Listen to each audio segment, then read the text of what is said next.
everybody, Brian here from quantlabs.net. In this video we're going to talk about this article that came up on my daily consumption from that rag that rarely gets attention in my view. The Economist.com or Economist.com, the many virtues of the yen, the rich world's cheapest currency. Now I just did an analysis video, and you want low volatility moving forward. I've already talked about gold and oil, just today's chart being on the 24th of February, 6:15 p.m. So here's the reason, and this is very logical. Last shall be first, and the first last.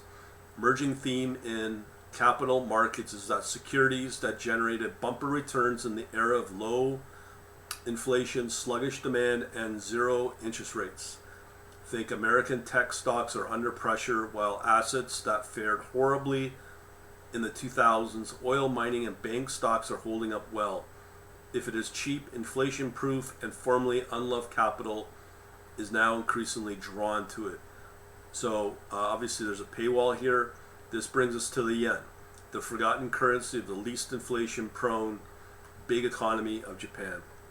So if you were to look at my charts, now usually the Swiss franc would be in there as well.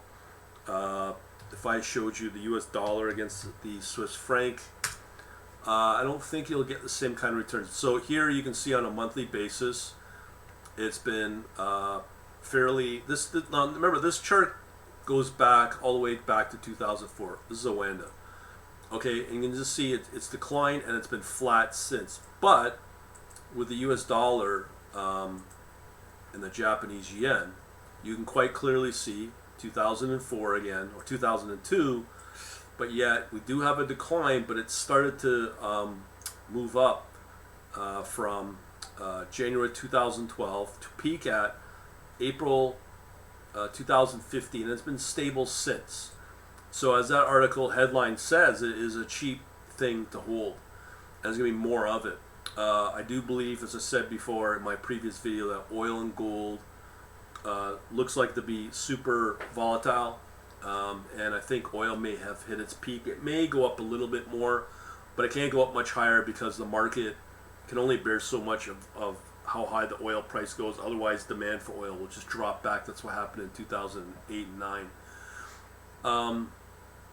But to look at historically, how high did oil go? Let's look at the monthly view here.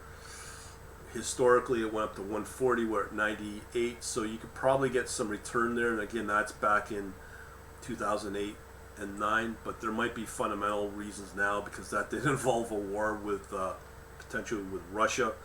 And gold is something else we need to be concerned about as well. You can see this big drop here, as I said, and it may go back, but this is the volatility that will not be very good for people that can't handle volatility on a daily basis. It has been climbing, but there's that big drop there in that one bar. When you look at the monthly, you know, you should be seeing gold perform a lot better, but during this period from 2012 to 18, gold should have been doing a lot better in my mind.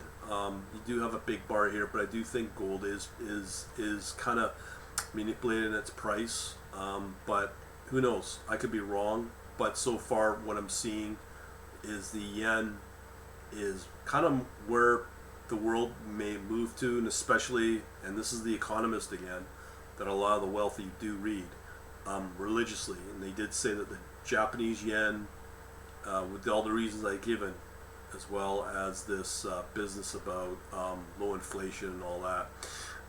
So if you like this sort of stuff, just come over to our contact, get on our contact list, daily newsletter, quantlabs.net/contact, to learn more about these sort of defensive plays to retain your portfolio. And I've got other currencies as well that you could hold to keep it, you know, low performing, stable, and low volatility, and most of all, it's all uncorrelated as well. Till then, we shall talk to you later. Thanks for watching.